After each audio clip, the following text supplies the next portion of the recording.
नमस्कार, स्वागत है आप सभी का भोपाल दूरदर्शन से प्रस्तुत कार्यक्रम ये है नारी शक्ति में। दोस्तों, भारतीय नारी का हर रूप अनूठा है, अनुपम है, अवर्णनीय है। किसी एक पहचान में, किसी एक परिभाषा में, किसी एक सूत्र में इसको बता पाना नामुमकिन है। आदिकाल से नारी अपने इस रूप को निखारने के लिए विभिन्न सौंदर्य प्रसाधनों का और तकनीकों का इस्तेमाल करते आई है। ये सौंदर्य प्रसाधन पहले होते थे विभिन्न प्रकार के उपटन या कहें तेल या विभिन्न तरीके की जड़ी बूटियाँ। ज़माना बदला, समय बदला और आज के समय में महिलाओं के साथ साथ पुरुष भी विभिन्न तरीके के सौंदर्य प्रसाधनों का इस्तेमाल करने लगे हैं और इसके द्वारा अपने व्यक्तित्व को निखारते हैं। जी हाँ, ये हमारी रोज़मर्रा की ज़िंदगी बन गया और जैसे जैसे ये डिमांड बढ़ी, ये मांग बढ़ी, तो इस प्रोफेशन को जानने के लिए जानकारों की ज़रूरत पड़ी। ऐसे लोगों की ज़रूरत पड़ी जो सौंदर्य को समझते हों, उसकी शिक्षा ग्रहण किए हों। जी हाँ, एक रोज़गार के रूप में सौंदर्य का क्षेत्र बहुत बढ़ चुका है आगे। तो ये क्या है और ब्यूटी और वेलनेस में शिक्षा और रोज़गार के अवसर क्या हैं, इसी विषय पर आज हम बात करने वाले हैं। और इस विषय पर बात करने के लिए आज हमारे साथ हैं इसी क्षेत्र से जुड़ी हुई एक जानकार श्रीमती शिल्पा मालेवर जी, जो कि भोपाल की ही एक सौंदर्य विशेषज्ञ हैं और विगत कई सालों से वो इसी क्षेत्र में अपना काम कर रही हैं और सौंदर्य से जुड़ी शिक्षा में भी अपना योगदान देती आ रही हैं। स्वागत है शिल्पा जी आपका हमारे इस कार्यक्रम में। Thank you Arnika. जैसा कि हमने आज शिल्पा जी विषय रखा है कि ब्यूटी और वेलनेस में शिक्षा और रोजगार के अवसर, तो सबसे पहले तो हम यही अंतर जानना चाहेंगे कि हम जैसे पुराने समय की बात कर रहे हैं कि आदिकाल से सौंदर्य प्रसाधनों का इस्तेमाल होते आया है, तो आपके अनुसार क्या अंतर आप देखती हैं? अगर हम ब्यूटी प्रोडक्ट्स की या तकनीकों की बात करें तो आज के समय में पुराने समय से क्या अंतर आप देखने को मिलता है हमें? अच्छा, नमस्कार अर्निका। पुराने समय से ब्यूटी का इस्तेमाल होता आया है। पहले दादी नानी सब घर में जो इस्तेमाल, जो नेचुरल चीज़ें हैं उनका इस्तेमाल करती थी और उसी से प्रोडक्ट भी बनाती थी, जैसे काजल हो गया, उपटन हो गया, ये सारी चीज़ें बनाती थी। आज रिसर्च इतनी बढ़ गई है, साइंस इसमें आ गया है, तो कंपनीज ने काफ़ी रिसर्च करके प्रोडक्ट बनाने लग गए हैं, जो कि सुविधा हो गई है लोगों को, क्योंकि आज के समय में समय नहीं है किसी के पास, हर व्यक्ति के पास। तो उसमें ये होता है कि कोई भी व्यक्ति चाहता है हम रेडीमेड सारी चीज़ें हमें हाथ में मिल जाए और हम वो इस्तेमाल कर ले। बस ये फ़र्क पड़ता है कि पीएच वैल्यू क्या होती है किसी प्रोडक्ट की, वो देखना बहुत ज़रूरी होता है कि प्रोडक्ट अच्छा होना चाहिए, उसकी एक्सपायरी डेट ज़रूर देखना चाहिए। बिल्कुल। तो ये सारे बदलाव आए हैं। तकनीकों का इस्तेमाल मैं कहूँगी कि सौंदर्य प्रसाधनों में या सौंदर्य से जुड़ी चीज़ों में होने लगा है और निश्चित तौर पर उसके अपने फ़ायदे भी होंगे। अगर शिल्पा जी व्यक्तित्व की बात की जाए तो आज की डेट में ऐसा कोई भी प्रोफेशन नहीं है जहाँ इंसान अच्छा नहीं दिखना चाहता। एक नॉलेज, एक स्किल की बात तो करेंगे ही, साथ में ब्यूटी और सौंदर्य की बात भी हम करेंगे कि किस तरीके से ये महत्वपूर्ण है किसी व्यक्तित्व को निखारने में। देखिए, बिल्कुल सही कहा आपने कि हर व्यक्ति चाहता है वो अच्छा दिखे, बेहतर दिखे और उसे सुंदर देखना भी पसंद है और सुंदर दिखना भी पसंद है। वो अपने आसपास कोई भी चीज़ हो, नेचुरल हो या वातावरण हो, सब चीज़ वो सौंदर्य से जोड़कर चलता है। तो इसीलिए सौंदर्य मेरे हिसाब से तो बहुत इम्पॉर्टेंट चीज़ है, हमें खुद भी ध्यान रखना चाहिए हर इसमें, और वो पर्सनैलिटी पे भी इफ़ेक्ट पड़ता है। जी। प्रोफेशन की बात हम कर रहे थे कि विभिन्न प्रोफेशन में किस तरीके से ये मददगार साबित होता है? प्रोफेशन में ब्यूटी एंड वेलनेस, अगर मैं प्रोफेशनली बात करूं तो बहुत इम्पॉर्टेंट ये है, क्योंकि ये एक तो ये सब्जेक्ट सबके दिल के पास है। तो इसमें अगर पढ़ाई भी हो रही है, एजुकेशन भी हो रहा है, तो हर बच्चा एंजॉय कर रहा है, वो उसे भार नहीं लग रहा है कि ये एक स्टडी है, वो इसमें बहुत इंटरेस्ट लेके पढ़ रहा है। और इंटरेस्ट जब भी आप किसी भी सब्जेक्ट में लेते हैं तो आप उसमें और ज़्यादा रिसर्च करते हैं। तो इस वजह से अभी जब है डिप्लोमा कोर्सेस अभी चल रहे हैं, रिसेंटली डिग्री कोर्सेस भी लॉन्च हुए हैं, तो अब ये बहुत आसान है बच्चों के लिए कि ब्यूटी एंड वेलनेस को as a subject, vocational subject वो ले सकते हैं। और जैसा कि आपने यहाँ पर बताया, हम यहाँ पर एजुकेशन की बात अगर करें तो निश्चित तौर पर जो माता पिता हैं वो चाहते हैं कि हमारे बच्चे जो हैं वो टेक्निकल डिग्रीज़ की तरफ जाएं और कुछ ऐसे कोर्सेज करें जो कि मतलब उन्हें रोज़गार प्रदान करें। तो उस नज़रिए से अगर देखा जाए तो सौंदर्य के या ब्यूटी के, वेलनेस के क्षेत्र में किस तरीके से वो अपना एक उज्जवल भविष्य देख सकते हैं? हाँ, ये जब शुरुआत मतलब शुरू में जब भी ब्यूटी एंड वेलनेस आया था तब यूजुअली पेरेंट्स जो पहले पेरेंट्स को यही लगता था कि मेरा बच्चा डॉक्टर बने या इंजीनियर बने, टेक्निकल साइड ही जाए। इन दो के अलावा जिसके भी ड्रीम होते थे वो इससे ज़्यादा नहीं होते थे। बट आज के डेट में इतनी सारी पॉसिबिलिटीज़ है ब्यूटी एंड वेलनेस में भी। कंपनीज है जो हायर कर रही है, जो ब्यूटी एडवाइज़र्स रख रहे हैं, ब्यूटी टीचर्स फैकल्टीज़ रख रहे हैं। जैसे रमसा माध्यमिक शिक्षा में इसको इंक्लूड कर लिया है इस सब्जेक्ट के लिए, तो उस सब्जेक्ट के लिए भी टीचर्स की रिक्वायरमेंट है। तो वहाँ भी एजुकेशन मतलब करियर एंड अपॉर्चुनिटीज़ भी खुली है और लोगों का नज़रिया भी बदला है कि हर पेरेंट्स अब चाहता है कि हाँ, अगर मेरे बच्चों को जिसमें इंटरेस्ट है वो उसमें एजुकेशन ले ले। जी जी, बहुत अच्छी जानकारी शिल्पा जी आपने यहाँ पर दी। और क्योंकि यहाँ शिक्षा की बात हम कर ही रहे हैं तो बहुत सारे ऐसे बच्चे भी होंगे जो 12वीं अपनी कंप्लीट कर चुके होंगे। तो एक प्रश्न ज़रूर आता है कि 12वीं के बाद क्या ग्रेजुएशन करना इम्पॉर्टेंट है ब्यूटी की शिक्षा लेने के लिए, या फिर ये 12वीं के बाद भी हम किसी तरीके के डिप्लोमा या डिग्री कोर्सेज अवेलेबल हैं? नहीं, ये 12वीं के बाद भी कर सकते हैं, 12th के बाद। यूजुअली तो 10th के बाद भी ये कोर्स हम डिप्लोमा के तौर पे ले सकते हैं। लेकिन जो कि चूँकि मैंने कहा कि डिग्री कोर्स आ गया है तो डिग्री के लिए हमें 12th चाहिए। अदरवाइज डिप्लोमा कोर्स अगर आपको करना है तो आप 10th के बाद भी इस सब्जेक्ट में आ सकते हैं। और इस सब्जेक्ट का सबसे अच्छा ये है कि 10th के बाद अगर किसी भी स्टूडेंट को या बच्चे को या किसी नारी को अपना स्वरोजगार मतलब जल्दी सेल्फ एम्प्लॉयमेंट चाहिए तो ये सब्जेक्ट सबसे अच्छा सब्जेक्ट है। बिल्कुल बिल्कुल। और कौशल, एक तरीके से कौशल विकास होता है इसमें, स्किल डेवलपमेंट होता है, तो उसके लिए तो प्रयासरत हमारी सरकार भी है ही। तो क्या ये ब्यूटी से रिलेटेड जितनी भी एजुकेशन या डिप्लोमा कोर्सेज के बारे में आप बता रही हैं वो कौशल विकास के अंतर्गत आते हैं? जी हाँ, ये स्किल बेस्ड वोकेशनल कोर्स के अंतर्गत आते हैं। और अभी रिसेंटली गवर्नमेंट ने बहुत इस पर ध्यान दिया है, जो कि मुझे शुरू से ये शिकायत होती थी कि ब्यूटी एंड वेलनेस को थोड़ा सा निगलेक्ट कर दिया गया था। जैसे फैशन टेक्नोलॉजी को नेशनल इंस्टीट्यूट बना है, होटल मैनेजमेंट का नेशनल इंस्टीट्यूट बना है, ये दो सब्जेक्ट भी वोकेशनल कोर्स है बट इसकी नेशनल इंस्टीट्यूट्स बने हैं।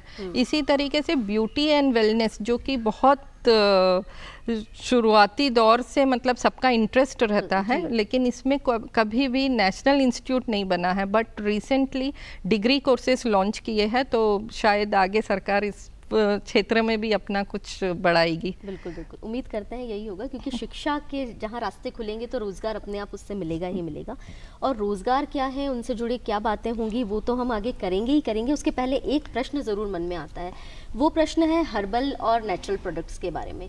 क्योंकि सौंदर्य प्रसाधनों की अगर हम बात करें तो उनके साथ केमिकल्स जुड़े होते हैं जो कहीं ना कहीं नुकसान करते हैं, किसी के लिए अच्छे नहीं साबित हो सकते त्वचा के लिए। तो हर्बल और नेचुरल प्रोडक्ट्स का भी हमने इस्तेमाल होते हुए देखा है, तो वो किस तरीके से यूज़ किए जा रहे हैं आज की डेट में, उनके बारे में भी हमें जानकारी। देखिए, नो डाउट हर्बल और नेचुरल चीज़ अच्छी होती है, बस उसकी सेल्फ लाइफ नहीं होती है। मतलब हम उसको प्रिजर्व करके नहीं रख सकते, तुरंत बनाएंगे तुरंत यूज़ करेंगे और वो लाइफ उसकी ख़त्म हो जाएगी। बट जो हमारे पैकेजिंग में आते हैं केमिकल जिसमें प्रिजर्वेटिव्स यूज़ करते हैं, वो हमारे लिए कन्वीनियंट हो जाते हैं, हम लॉन्ग टाइम उसको यूज़ कर सकते हैं। यूजुअली जो प्रोडक्ट्स जैसे मैंने बताया था पीएच वैल्यू पे डिपेंड होता है, तो केमिकल भी अगर हार्श ना हो तो वो आपके स्किन के लिए अच्छा है। लेकिन अगर स्किन टाइप और स्किन की जो सेंसिटिविटी है वो देखते हुए ही आपको प्रोडक्ट लेना चाहिए।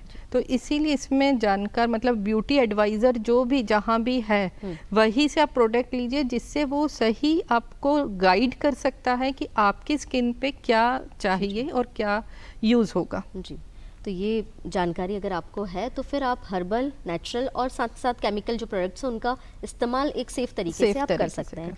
और यहाँ पर बात ज़रूर करना चाहेंगे हम मसाजेस के बारे में और हर्बल ऑयल्स के बारे में, किस तरीके से वो सौंदर्य को निखारते हैं और हेल्प करते हैं, क्योंकि स्पा और हर्बल ट्रीटमेंट्स की जो है आजकल काफ़ी डिमांड है, लोग चाहते हैं कि वो स्पा वगैरह यूज़ करें। देखिए, यहाँ मैं शुरुआत से बताऊंगी। यूजुअली जब एक लेमैन को या आम लोगों को यही है कि फेशियल करने से निखार बढ़ता है। जी, ना। और आधी जनता ये कहती है नहीं फेशियल से नहीं होता है, ये सब कुछ नहीं, ये इससे अच्छा तो हम घर में कर लेते हैं। हाँ। तो ये दोनों ही लोग सही हैं, क्योंकि मैं बता दूं बेसिक रीज़न फेशियल क्यों करने से निखार बढ़ता है, वो उसके पीछे साइंस है। जब आप फेशियल के लिए जाते हैं तो पहला स्टेप होता है आपकी स्किन को वो क्लीन करते हैं, पोर्स क्लीन होते हैं, एंड देन मसाज होती है, जो आपने मसाज के लिए पूछा। तो मसाज करने से ब्लड सर्कुलेशन होता है और आपकी स्किन हेल्दी होती है। ये कारण होता है आपका ग्लो करना स्किन पे। तो ऐसे ही जब आप पूरी बॉडी में मसाज करते हैं, चाहे वो मतलब कोई भी मीन्स हो, हर्बल ऑयल है या कोकोनट ऑयल है, जो कोई ऑयल है, सिर्फ हम ऑयल या क्रीम इसलिए यूज़ करते हैं जिससे हमारे हाथ स्लिप हो सके। और वो ब्लड सर्कुलेशन के लिए होता है, रिलैक्सेशन के लिए होता है, मसल्स रिलैक्स होती है, सो ब्लड सर्कुलेशन अच्छा होता है, तो ऑब्वियसली आप रिलैक्स फील करते हो, आपको अच्छा लगता है और आपको लगता है कि हाँ मैं सेल्फ केयर हुई है। क्योंकि बहुत बार ऐसा होता है या बहुत हम निगलेक्ट कर जाते हैं, मतलब हम बिल्कुल भी, जैसे चाहे वो फीट हो या हैंड्स पाम हो, हम इन पे मसाज नहीं कर पाते हैं। तो इस सब चीज़ों को देखते हुए हेड टू टो अगर आप हैं तो स्पा डेफिनेटली फ़ायदा करता है, क्योंकि जो पर्सन आपको कर रहा है वो एक एक आपके प्रेशर पॉइंट्स को देख रहा है और प्रेशर से उस पॉइंट को प्रेस करने के बाद ब्लड सर्कुलेशंस पे इफ़ेक्ट पड़ता है। बिल्कुल, इसके फ़ायदे तो आपने बताई ही शिल्पा जी। यहाँ पर एक प्रश्न और आता है मन में, एक टर्म है जो कि हम आजकल हमारी ज़िंदगी में काफ़ी सुनने में आ रहा है, वो है एस्थेटिक्स का। तो ये एस्थेटिक्स क्या है, क्योंकि इसका प्रयोग, इस वर्ड का प्रयोग जो है वो हम कई जगहों पर करते हैं, पर ब्यूटी में एस्थेटिक्स क्या है उनके बारे में हमें जानकारी दीजिए। जी देखिए, पहले ब्यूटी जब चला था, मतलब मैंने ये कोर्स किया था 1993 में, 1992 से 2 इयर्स का कोर्स था मेरा। तो तब लोगों का ये था अच्छा ब्यूटी पार्लर का कोर्स, मतलब एजुकेशन ब्यूटी पार्लर में कर रहे हैं, मतलब जो इस ढंग से बोलते थे, जबकि वो beauty culture and hair dressing में डिप्लोमा था। बट लोगों के दिमाग में ये था ब्यूटी पार्लर, कि ये करने के बाद वो ब्यूटी पार्लर खोलेंगे, और ब्यूटी पार्लर ही वर्ड नोन था। उसके बाद आया कॉस्मेटोलॉजी। कॉस्मेटोलॉजी का जो वर्ड है that is a study of, logy मतलब स्टडी, तो study of skin, hair and makeup. जब भी ब्यूटी की हम बात करें उसमें तीनों चीज़ें आती है, आपकी त्वचा, बाल और मेकअप, कि आपको मेकअप कैसे करना है, अपनी पर्सनैलिटी को कैसे निखारना है। तो कॉस्मेटोलॉजी के बाद अभी रिसेंटली 5-10 साल पहले से एस्थेटिक कोर्स भी आ गया है। एस्थेटिक का मतलब है सिर्फ स्किन एडवांस ट्रीटमेंट, कि स्किन में एडवांस ट्रीटमेंट की आपकी क्या रिक्वायरमेंट है स्किन में, उस हिसाब से ट्रीटमेंट्स क्या होंगे एडवांस लेवल पे थ्रू मशीन्स, उसको हम एस्थेटिक बोलते हैं। तो इस एस्थेटिक में अभी एक तो प्लेन एस्थेटिक है, दूसरा मेडिकल एस्थेटिक है, जो डॉक्टर्स भी कर रहे हैं। डॉक्टर्स कर रहे हैं बोटॉक्स, थ्रेड एंड फिलर, जो कि मेडिकली इंजेक्टेबल प्रोसेस होता है। इसमें हमारी एलिजिबिलिटी डॉक्टर्स ही है, मतलब नॉन डॉक्टर्स नहीं कर सकते, वो सिर्फ कॉस्मेटोलॉजी का कोर्स कर सकते, एडवांस एस्थेटिक कर सकते, लेकिन मेडिकल एस्थेटिक सिर्फ डॉक्टर्स कर सकते हैं। जी, तो ये निश्चित तौर पर ये तो है ही, इनके क्या कुछ दुष्प्रभाव भी हो सकते हैं और किस लिमिट तक इनको यूज़ करना चाहिए? हाँ, दुष्प्रभाव तो नहीं, मैंने जैसे कहा कि सारी चीज़ों में साइंटिफिक रीजंस होते हैं कि क्यों हम कर रहे हैं। जैसे मैंने एस्थेटिक ट्रीटमेंट की बात की कही कि एडवांस ट्रीटमेंट है, आपकी स्किन में क्या रिक्वायरमेंट है। अगर आपकी स्किन ड्राई है तो उसमें हाइड्रेशन बढ़ाने के लिए थ्रू मशीन्स आप क्या इस्तेमाल कर सकते हैं, वो एस्थेटिक में किया गया है, तो वो स्किन को बैलेंस करती है। अगर ऑयली है, पिंपल्स ज़्यादा आ रहे हैं, तो उस ऑयल को बैलेंस करने के लिए थ्रू मशीन हाई फ्रीक्वेंसी हम कैसे यूज़ करते हैं, वो चीज़ें हैं। तो इट्स ओवरऑल आपकी स्किन, इसीलिए मतलब नॉलेज होना बहुत ज़रूरी है ट्रेंड ब्यूटिशियन या ट्रेंड कॉस्मेटोलॉजिस्ट या ट्रेंड एस्थेटिक के पास से ही ट्रीटमेंट कराना चाहिए। अदरवाइज आप ट्रीटमेंट ना कराए तो ज़्यादा अच्छा है। आप स्किन वैसे ही मेंटेन कर सकते हैं, लेकिन अगर कराओ तो ट्रेंड के पास से ही कराना के पास से चाहिए। करवाएं। बहुत अच्छी जानकारी आपने दी, और जो एक मन में संशय भी था कि क्या इसके कोई दुष्प्रभाव होते हैं, उसका भी बहुत अच्छा जवाब आपने यहाँ पे दिया कि अगर ट्रेन प्रोफेशनल्स हैं तो निश्चित तौर पर वो आपका पूरी तरीके से आकलन करके ही आपको उसका इलाज प्रदान करेंगे। और शिल्पा जी, इस बात के आगे ही हमारी अगली बात जुड़ती है कि ट्रेन प्रोफेशनल्स अगर चाहिए तो वो ट्रेनिंग उनके पास होनी चाहिए, वो एक हाथ और एक स्किल्स उनके पास होनी चाहिए। रोजगार की अगर हम बात करें तो किस तरीके से इसको आप देखती हैं, ब्यूटी एंड वेलनेस को रोजगार के क्षेत्र में? देखिए, मेरा जो एक्सपीरियंस है लास्ट 20 ईयर्स से मैं स्किल डेवलपमेंट एंड एजुकेशन में ही हूँ, ब्यूटी एजुकेशन में जी। तो मैंने जहाँ तक देखा है, जितने मतलब अभी तक 2000 स्टूडेंट्स पास आउट हो चुके हैं, या मैंने उनकी सक्सेस स्टोरी देखी है कि इतने एडवर्स कंडीशन में वो आते थे, मतलब कि जैसे बहुत सी लेडीज़ कि डिवोर्स हो गया है या हस्बैंड की डेथ हो गई है, विडो है, फैमिली को देखना है, तो उन लोगों ने जब ये कोर्स किया और आज वो सेल्फ एम्प्लॉयड है और अच्छा कमा रहे हैं, अपने बच्चों को अच्छी शिक्षा दे रहे हैं, तो बहुत अच्छा लगता है। और मुझे यही लगा कि ये कोर्स ऐसा है कि ऐसी महिलाओं के लिए बहुत अच्छा कोर्स है, क्योंकि एक सबसे पहली चीज़ ये आप अपने घर से स्टार्ट कर सकते हैं। दूसरा, इसकी डिमांड हर जगह है, चाहे आप गांव में हो, चाहे आप शहर में हो, चाहे छोटी कॉलोनी में हो, आपके आसपास हर व्यक्ति को उसकी रिक्वायरमेंट है। तो इसमें आपको डिमांड ढूंढनी नहीं पड़ती है, आपके पास स्किल्स आ गया, आप काम चालू कर सकते हैं।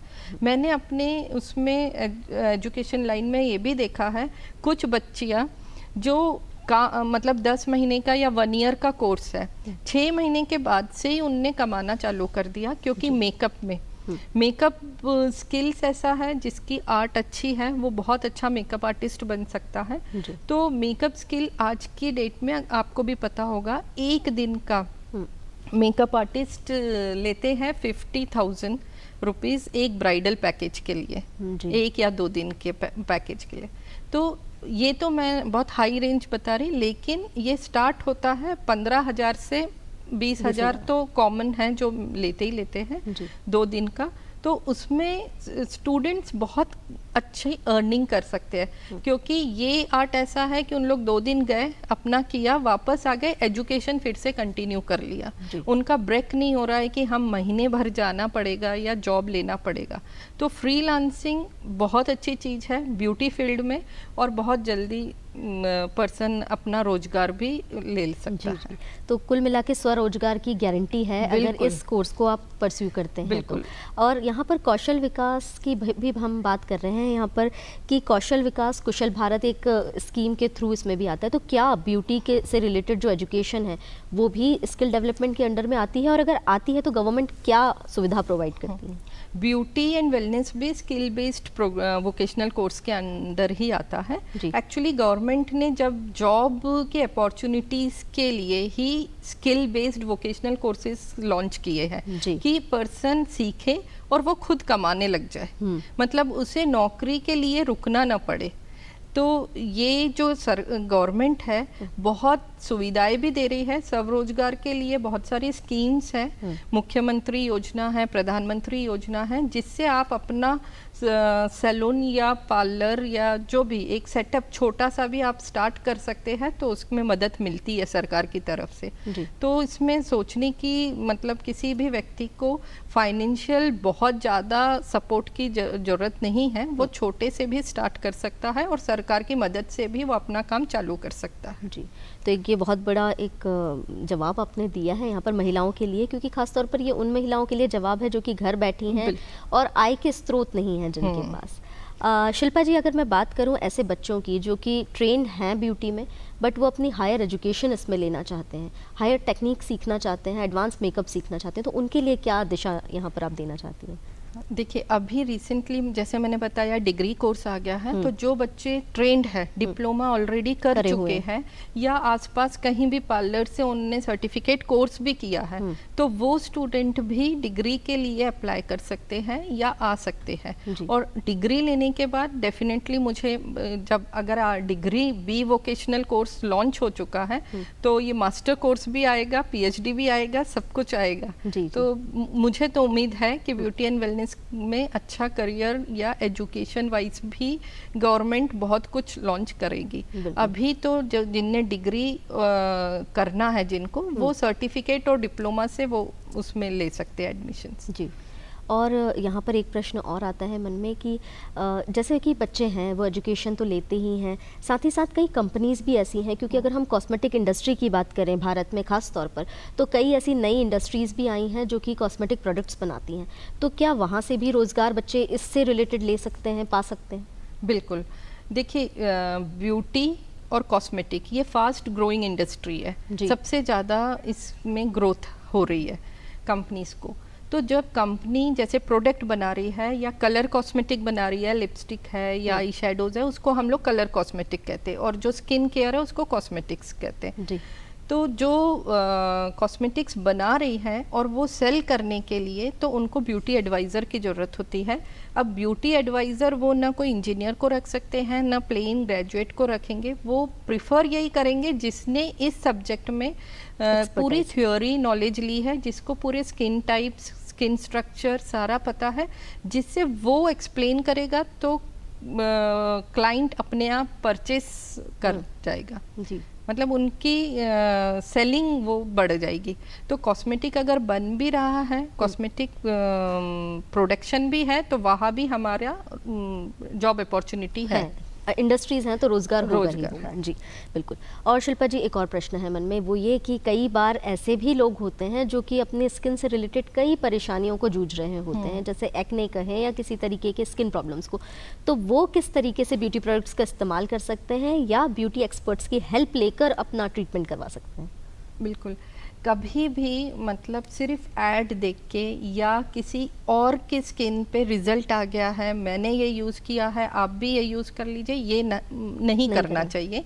आपको सबसे पहले अपनी स्किन पता कर होनी चाहिए कि आपकी स्किन टाइप क्या है, ऑयली स्किन है, नॉर्मल है, ड्राई है, और उसी हिसाब से आप जो भी प्रोडक्ट लेते हैं उस प्रोडक्ट पे लिखा हुआ रहता है आजकल कि ये स्किन किस टाइप के लिए। आप तो सबसे पहले जब अगर आपको ये स्किन अपनी स्किन टाइप पता चल गई है तो उस हिसाब से आप प्रोडक्ट ले सकते हैं, और वो भी आपको अगर ब्यूटी एक्सपर्ट एडवाइज़र मिल जाए तो आप उनसे राय लेकर ही लीजिएगा। जी। किसी भी तरीके डॉक्टर, का हाँ, इवन डर्मेटोलॉजिस्ट भी आपको बता सकते हैं, कंसल्टेंसी ले सकते हैं उनसे, लेकिन वहाँ पे ब्यूटी एडवाइजर्स भी रहते हैं, वो भी आपको सही जानकारी दे देंगे। कुल मिलाकर अगर जानकारी ब्यूटी एक्सपर्ट से ले रहे हो चाहे डॉक्टर से ले रहे हो, स्किन के जैसे डॉक्टर्स आपको स्किन से रिलेटेड बताएंगे, ब्यूटी एडवाइजर भी स्किन से बताएंगे, लेकिन हाँ मेकअप, जब कलर कॉस्मेटिक की बात होती है तब सिर्फ ब्यूटी एडवाइजर ही आपको एडवाइस कर सकता है, तब डॉक्टर नहीं एडवाइस कर सकता, क्योंकि उसने वो स्टडी नहीं किया कलर कॉस्मेटिक पर। कलर कॉस्मेटिक का भी मैं ये कहूँगी कि लोग कहते हैं मेकअप करना चाहिए या नहीं करना चाहिए, बहुत से लोगों का ये रहता है। तो मुझे ये लगता है मेकअप का पहला डेफिनेशन ये है कि आपके फीचर्स किसी के भी स्किन पे क्या रिक्वायरमेंट है, क्या हाईलाइट करना है उसको हाईलाइट करना है, और क्या मिनिमाइज करना है उसको मिनिमाइज करना है मेकअप के थ्रू। कुल मिला के जिसके पास जानकारी है वही आपकी मदद कर सकता है। और शिल्पा जी, बहुत अच्छी जानकारी आपने यहाँ पर दी, पर हमें ये चीज़ ज़रूर बताइए कि एक ब्यूटी कंसल्टेंट होने के नाते क्या आप संदेश देना चाहेंगी, क्या कहना चाहेंगी हमारे दर्शकों से और माता पिताओं से जो कि अपने बच्चों को इस क्षेत्र में जाने से कहीं ना कहीं रोकते आए हैं आज तक? नहीं, मैं पेरेंट्स को भी या उनके बच्चों को भी ये एडवाइस करूँगी कि अगर ब्यूटी फील्ड में आपका इंटरेस्ट है, चाहे लड़का हो या लड़की हो, कोई भी हो तो आप बेझिझक इस फील्ड में आ सकते हैं, क्योंकि स्कोप बहुत है, जॉब अपॉर्चुनिटीज़ बहुत है। और मैंने अपने पूरे एक्सपीरियंस में, ब्यूटी और स्किल डेवलपमेंट के एक्सपीरियंस में देखा है, लड़कों ने भी बहुत अच्छा काम किया है जी। और मेकअप आर्टिस्ट भी बहुत अच्छे बने हैं, और लड़कियां एवं महिलाएं जो उस स्टेज पे रहती है कि नहीं मेरे पास अब ख़त्म हो गया है, मैं एजुकेशन नहीं ले सकती, वो भी महिलाएं आई हैं। 40 इयर्स की भी आई हैं, 50 इयर्स की भी आई हैं, और अपना रीस्टार्ट किया है। और इसमें एजुकेशन लेके प्रॉपर, और आप जब भी करोगे तो आप सक्सेसफुल ही रहोगे। तो पेरेंट्स को भी सोचने की ज़रूरत नहीं है। अल्टीमेटली हम शिक्षा ग्रहण इसीलिए करते हैं, हायर जो भी एजुकेशन 12th के बाद, कि हमारा करियर अच्छा रहे, हम अर्निंग हमारी अच्छी रहे। तो इस फील्ड में करियर भी अच्छा है, अर्निंग भी अच्छी है, और आपका बिजनेस भी आप स्टार्ट कर सकते हो। तो इसमें और डिग्री कोर्स भी आ गया है, तो ज़रूरत भी नहीं है कि बीए या बीकॉम करना बहुत ज़रूरी है तभी आपको कुछ एक डिग्री मिलेगी।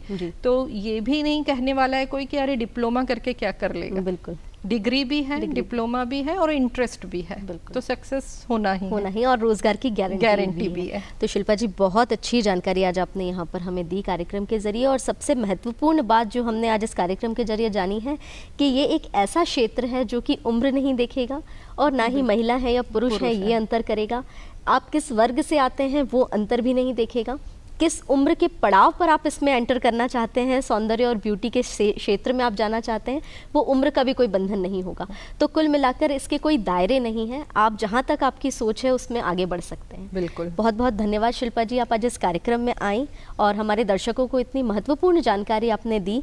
ब्यूटी और वेलनेस के क्षेत्र में रोजगार और शिक्षा के अवसर जो थे, वो सारी जानकारी और सारे पॉइंट्स आपने बहुत अच्छी तरीके से हमें बताए।